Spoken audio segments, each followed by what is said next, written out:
चलिए, तो आज हम बात करते हैं एक समान वैद्युत क्षेत्र में वैद्युत द्विध्रुव को घुमाने में किया गया कार्य। कल हम लोग बात किए थे कि जब कोई वैद्युत द्विध्रुव एक समान वैद्युत क्षेत्र में स्थित होता है तो उस वैद्युत द्विध्रुव पर एक बल आघूर्ण कार्य करता है। उस बल आघूर्ण का जो मान था कल हम लोगों ने निकाला था, क्या? Tau equal to P E sine theta, ये मान हम लोगों ने निकाला था। ठीक है, आज इसी के आधार पर हम लोग देखेंगे कि एक समान वैद्युत क्षेत्र में अगर हम वैद्युत द्विध्रुव को रोटेट करते हैं, घुमाते हैं, तो कितना वर्क करना पड़ता है। तो सबसे पहले आप जानिए वर्क है क्या। वर्क क्या है? वर्क एक ऐसी भौतिक राशि है जब किसी वस्तु पर बल लगा करके वस्तु को बल के दिशा में विस्थापित किया जाता है तो उसे हम क्या कहते हैं? वर्क कहते हैं। क्या कहते हैं? वर्क, यानी किया गया कार्य कहते हैं। कोई भी वस्तु, क्लास 11th में हम लोग कार्य क्या होता है, कार्य किसे कहते हैं, ये पढ़े हैं कि किसी वस्तु पर जब बल आप लगाएंगे ना, तो बल लगा करके वस्तु में जो भी विस्थापन आप करेंगे किस दिशा में? बल के दिशा में, तो उसको हम क्या कहते हैं? कार्य। क्या कहते हैं? कार्य। यानी सिंपली अगर हम ये समझें तो कार्य के लिए बल चाहिए और बल के दिशा में विस्थापन चाहिए। अगर ये दो राशि आपको मिल जाए, ठीक है, दोनों भौतिक राशि आपके पास हो, बल हो और बल के दिशा में उसका विस्थापन हो, तो हम किए गए कार्य की गणना कर सकते हैं। ठीक है, तो यहाँ भी कुछ ऐसा ही है। आपको देखना क्या है कि कर है एक समान वैद्युत क्षेत्र, तो सबसे पहले आप एक समान वैद्युत क्षेत्र बनाएंगे। कल ही हमने आपको एक समान वैद्युत क्षेत्र क्या होता है, कल ही आपको ये बता दिया गया था कि इस तरह जब समांतर रेखा खींची जाती है ना ऐसे, तो ये किसको प्रदर्शित करती है? एक समान वैद्युत क्षेत्र को। ठीक है, तो इसमें आप क्या करिए, एक वैद्युत द्विध्रुव रख दीजिए किसी कोण पर। तो हमने क्या किया, सबसे पहले इस एक समान वैद्युत क्षेत्र में क्या रख दिया? एक वैद्युत द्विध्रुव। जो वैद्युत क्षेत्र एक समान वैद्युत क्षेत्र है उसका मान क्या है? E। ठीक है, उसकी दिशा लेफ्ट टू राइट है। ये वैद्युत द्विध्रुव रखा हमने, ये वैद्युत द्विध्रुव के ध्रुवों के बीच की दूरी है जिसका मान होता है कितना? 2L। ठीक है, द्विध्रुव के दोनों ध्रुवों पर परिमाण में बराबर और चिन्ह में विपरीत आवेश होता है।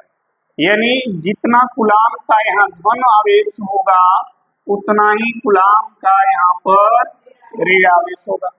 सही है, जितने कूलाम का ये धन है ना उतने कूलाम का यहाँ का रहेगा, ऋण रहेगा। ध्यान रहे, तभी ये वैद्युत द्विध्रुव होगा। अगर दोनों आवेश समान चिन्ह के रहे, धन धन रहे, ऋण ऋण रहे, तो ये वैद्युत द्विध्रुव नहीं होगा। एक धन और एक ऋण होना चाहिए और दोनों का परिमाण क्या होना चाहिए? बराबर होना चाहिए, तब इसको हम क्या कहेंगे? वैद्युत द्विध्रुव कहेंगे। तो ये वैद्युत द्विध्रुव हमने एक समान वैद्युत क्षेत्र में क्या कर दिया? रख दिया। कितने कोण पे रखा हमने? थीटा। कितने कोण पर?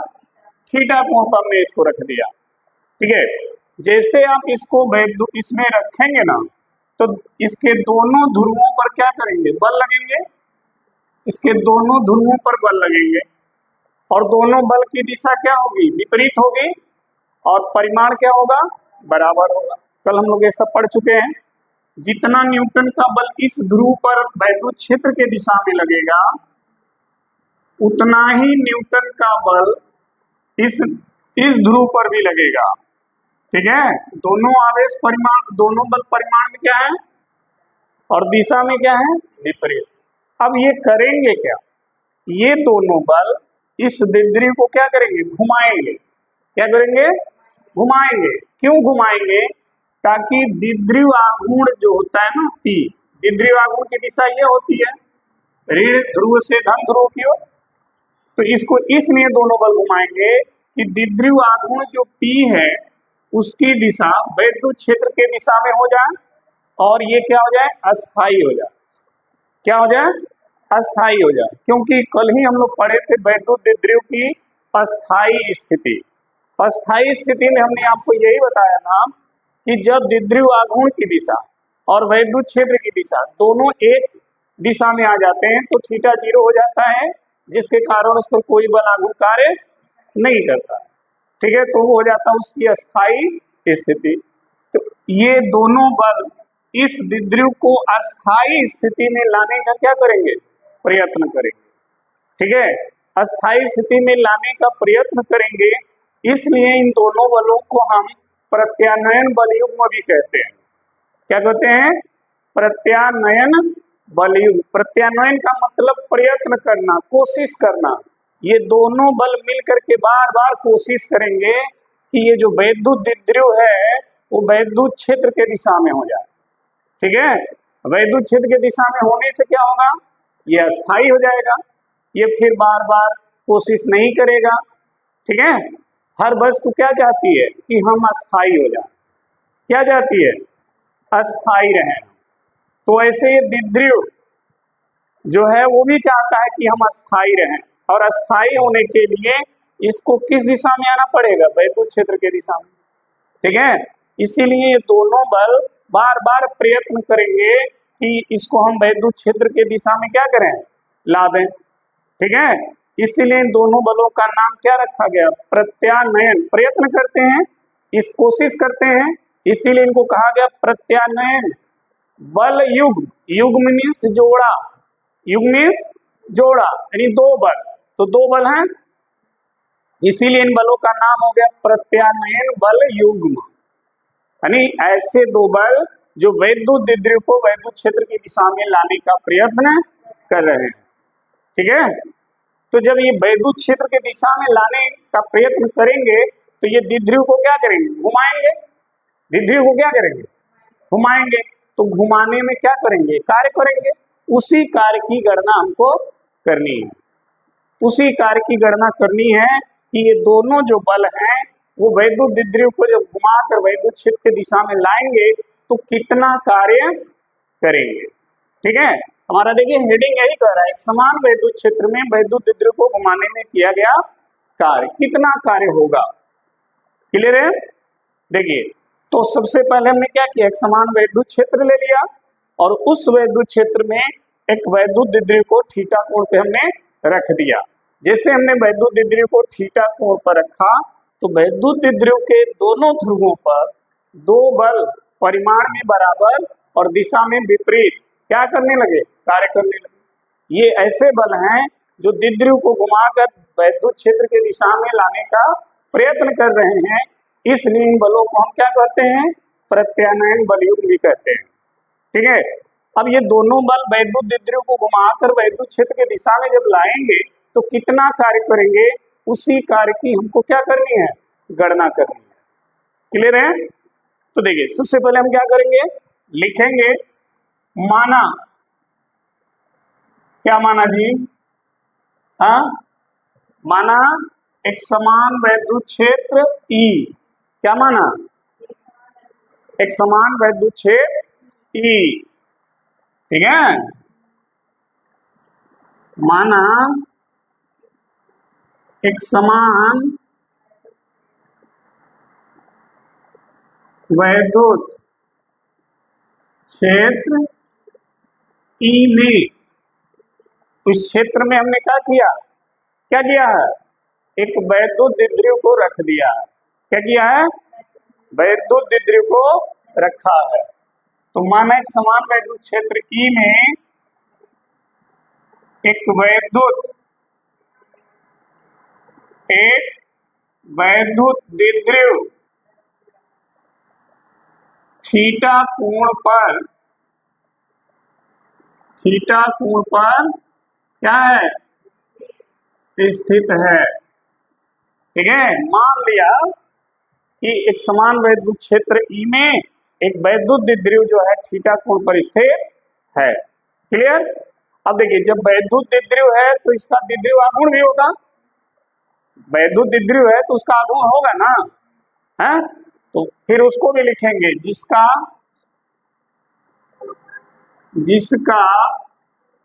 द्विध्रुव आघूर्ण क्या है?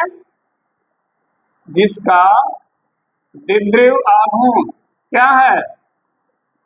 बोलो जी, P है।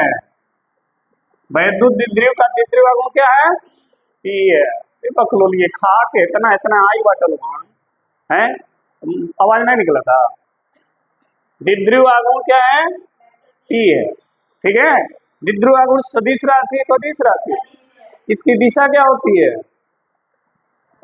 द्विध्रुव आघूर्ण की दिशा क्या होती है? अगर सदिश है तो दिशा होगी ना, तो कौन सी दिशा होगी इसकी? हे भगवान, उठा ले जा तू लोग। यही दिखा था, ऋण आवेश से तीर यही दिख रहा है P का, तब वो नहीं दिखा था। द्विध्रुव आघूर्ण की दिशा किधर से किधर होती है? ऋण से धन की ओर। वैद्युत क्षेत्र की दिशा किधर होती है? तब तो बोला करो तनी, ऐसे बुझाता सूत क्या अलवाटी निकल। हाँ, तो ऐसे सूतो, दबा के सूतो, परीक्षा आएगा तब पता चलेगा। ठीक है, इतना पहले पढ़ा फिर बाद में देखिए, ठीक ना? तो क्लियर है ना जी? यहाँ तक क्या है? एक समान वैद्युत क्षेत्र में एक वैद्युत द्विध्रुव को हमने थीटा कोण पे क्या किया? रख दिया। ठीक है, और उस द्विध्रुव का द्विध्रुव आघूर्ण क्या रख माना? P है। ठीक, जैसे ही आप इसको रखेंगे ना, तो वहां पर क्या करेगा? वैद्युत बल कार्य करेगा। वैद्युत बल कहाँ लगेगा? द्विध्रुव के दोनों ध्रुव पर। कहाँ लगेगा? ध्रुव पर लगेगा। पूरे द्विध्रुव पे बल नहीं लगेगा। कहाँ लगेगा?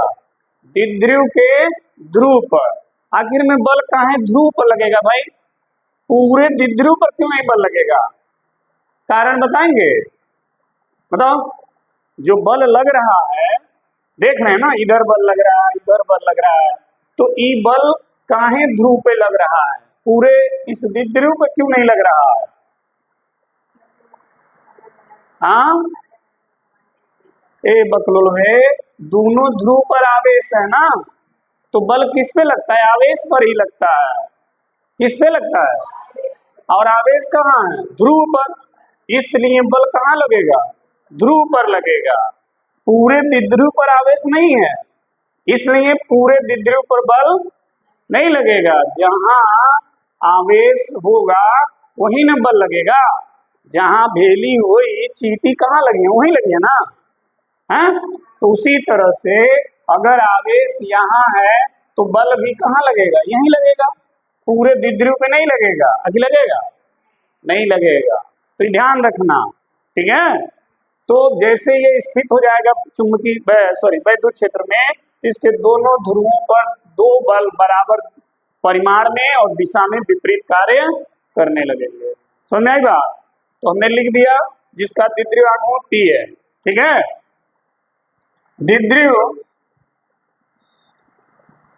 द्विध्रुव के दोनों ध्रुवों पर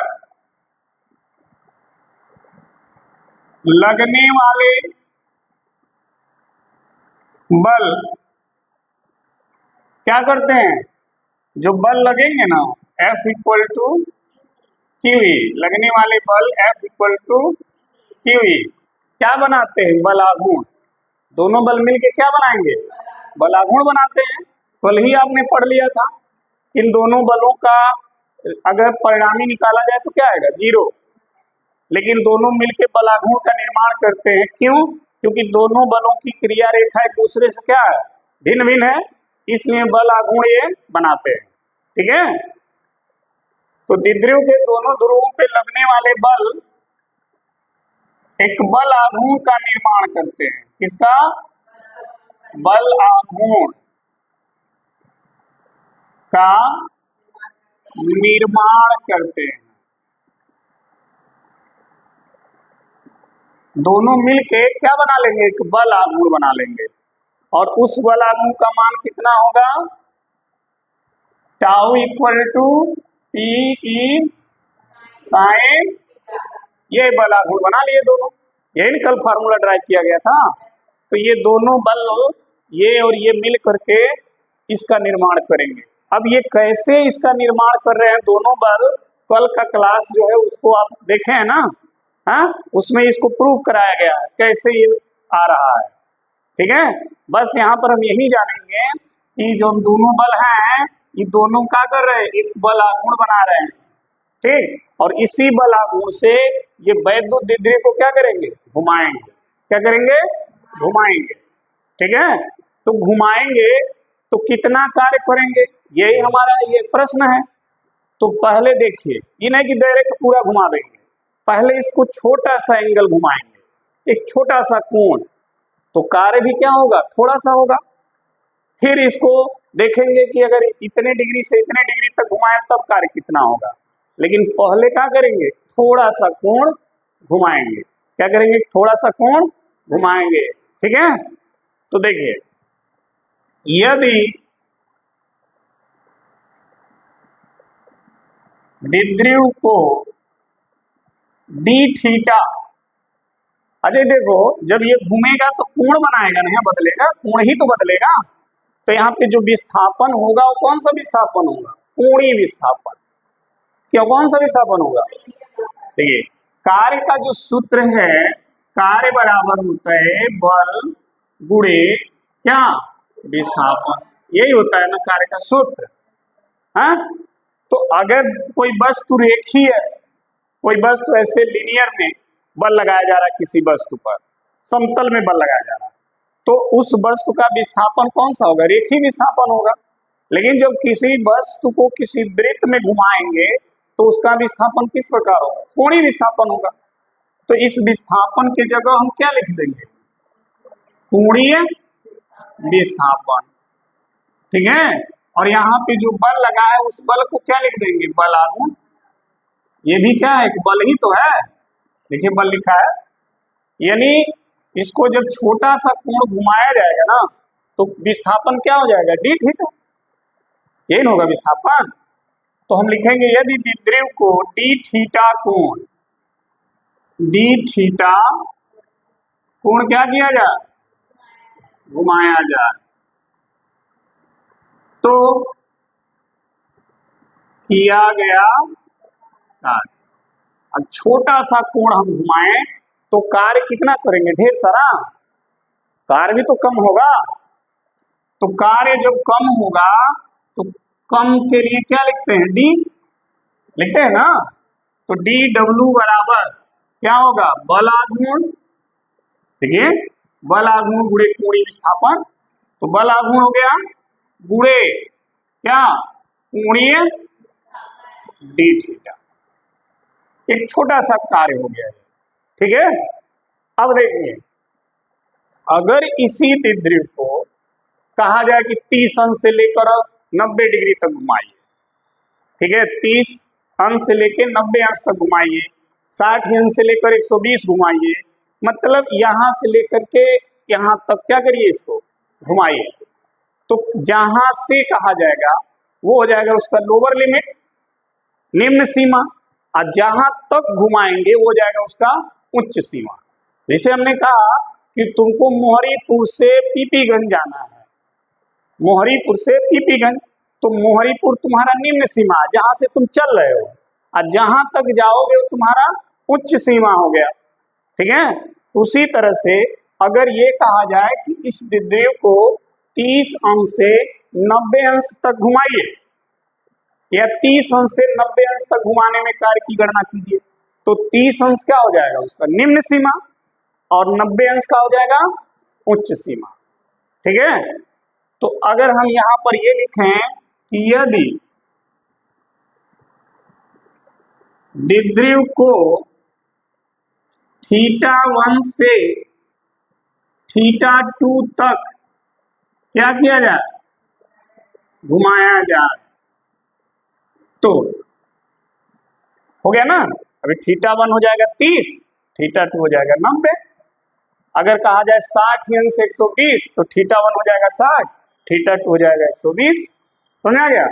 तो अगर इसी द्विध्रुव को θ1 से θ2 तक घुमाएं तो कार्य कितना होगा, तो देखिए ऐसे ही छोटे छोटे कार्य सब होंगे, सभी कार्य जुड़ेंगे तो θ1 से θ2 तक का सभी कार्य की गणना हो जाएगी। उसके लिए हम क्या करते हैं, समाकलन करते हैं। क्या करते हैं, समाकलन। ऐसे छोटे छोटे कार्यों को जब जोड़ेंगे तभी तो पता चलेगा कि θ1 से θ2 तक घुमाने में कितना कार्य हुआ। मान लो आपको मोहरीपुर से पीपीगंज जाना है, हम कहें कि मोहरीपुर से पीपीगंज जाने में तुम कितना कार्य किए, ठीक, तो या तुम मोहरीपुर से पीपीगंज तक जाओ तब बताओ, या मोहरीपुर से थोड़ा सा दूरी शंकर चौराहा तक जाओ फिर देखो कितना कार्य हुआ। अब इतना ही इतना कार्य थोड़ा थोड़ा सब होगा कहाँ तक, पीपीगंज तक। सभी कार्य को क्या करोगे, तो निकल जाएगा मोहरीपुर से पीपीगंज। समझ गई बात। तो ऐसे ही एक छोटा सा कोणीय विस्थापन में इतना कार्य हुआ, तो θ1 से θ2 तक अगर घुमाएंगे तो कितना कार्य होगा। उसके लिए हम क्या करते हैं, समाकलन। क्या करते हैं, समाकलन कर देते हैं और इसको लिख देंगे डी डब्ल्यू, ठीक। फिर यहाँ भी समाकलन, कहाँ से कहाँ तक घुमाया गया है, तो देखो जहां से घुमाएंगे वो नीचे रहेगा, इसीलिए इसको बोलते हैं निम्न सीमा, और जहां तक घुमाएंगे वो रहेगा ऊपर, उसको बोलते हैं उच्च सीमा। ठीक है, नीचे है ना तो निम्न है, ऊपर है तो उच्च है, ठीक। अब ये जो मान है यहाँ पर क्या करेंगे, रख लेंगे। समझा गई बात। चलिए देखिए, इतने का अगर समाकलन करिएगा तो क्या आएगा, डब्लू आएगा। क्या आएगा, पूछे क्यों, डी जिसके साथ होता है, डी जिसके साथ होगा ना उसी के सापेक्ष आपको समाकलन करना होता है। जब यहाँ बीच में कुछ ना हो तो जिसके सापेक्ष डी, जिसके साथ डी लगा है ना वही राशि आपको लिखना होता है। ठीक है, तो देखिए यहाँ कुछ है तो डी जिसके साथ लगा है ना उसी को क्या करिए यहाँ लिख दीजिए, बराबर हो गया। अब यहाँ देखिए टाउ का मान ये है ना, यहाँ रख दीजिए, तो रखेंगे टाउ का मान तो क्या होगा, P E sine theta D theta हो गया। अब ध्यान देना, डब्लू इक्वल टू, देखो पी और ई को बाहर कर दो। क्यों बाहर करोगे, क्योंकि डी के साथ क्या लगा है, थीटा लगा है ना, तो ये केवल थीटा वाले टर्म का समाकलन करेगा, दूसरे का समाकलन नहीं करेगा। जिसका इसके साथ जो लगा है ना उसी को ये जोड़ेगा घटाएगा, दूसरे को नहीं। तो पी और ई में थीटा नहीं है तो पी को क्या करेंगे, बाहर कर देंगे इंटीग्रल से, तो ये हो गया ये, और ये हो गया θ1 से, और ये क्या हो गया, बहुत अच्छा, देखो कितना सुंदर हो गया, सही है ना। अब बताओ साइन थीटा का समाकलन क्या होता है, साइन थीटा का समाकलन होता है माइनस कास थीटा। याद रखना, इतने का समाकलन माइनस कास होता है, और है नीचे क्या है θ1, और है का ये हो गया, ठीक। अब देखो माइनस को कर दो बाहर, माइनस को हमने कर दिया बाहर, तो ब्रैकेट में क्या बचा, केवल कास थीटा, और ये हो गया θ1 से 2। सही है, आगे बढ़ते हैं। ये हो गया।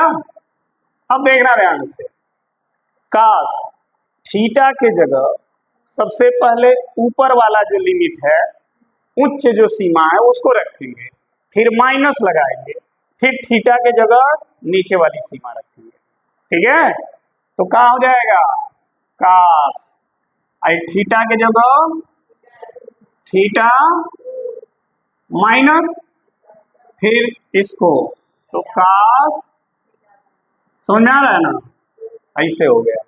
ठीक है, अब क्या करना है, हाई माइनस का अंदर गुणा कर दो, हाई माइनस है ना इसको बाहर ना रहने दो, इसको अंदर ले जाओ, तो ये अंदर जाएगा, तो हाई प्लस में है, यहाँ कोई चिन्ह नहीं है तो प्लस है, तो हाई अंदर जाएगा तो हाई माइनस हो जाएगा, और हाई माइनस है तो जब हम प्लस होगा ना उसको पहले लिख लो, ठीक, और हाई माइनस हो गया इसको बाद में लिख लो। समझ में आ गया? तो किसी वैद्युत द्विध्रुव को एक समान वैद्युत क्षेत्र में अगर आप θ1 से θ2 तक घुमाएंगे ना तो इतना कार्य करना पड़ेगा। मान लीजिए आपके सामने प्रश्न हो कि किसी वैद्युत द्विध्रुव को 30 अंश से 60 अंश तक घुमाया जाए तो कितना कार्य होगा, तो θ1 की जगह 30 और θ2 की जगह क्या रख देंगे, 60 रख देंगे, और cos 30 cos 60 का मान रख के हल कर देंगे, आंसर आ जाएगा। समझ आया? क्लियर है ना? अच्छा, अब देखो, मान लो अब जो है अगर हम ये मान लें कि किसी द्विध्रुव को 90 अंश से लेकर के 90 अंश से लेकर के 90 अंश से लेकर के थीटा तक घुमाया जाए तब कितना कार्य होगा।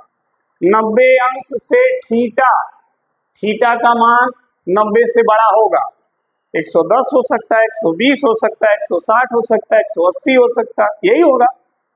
तो यदि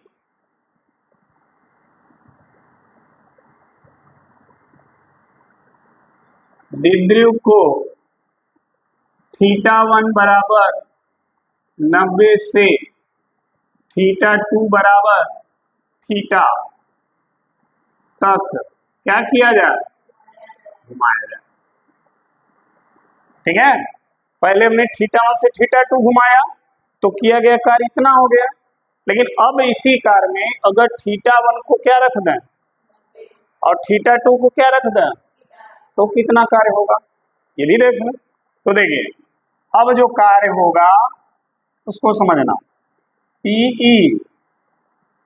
cos θ1 की जगह 90 और θ2 की जगह, अरे भैया अब बताओ cos 90 का मान 0,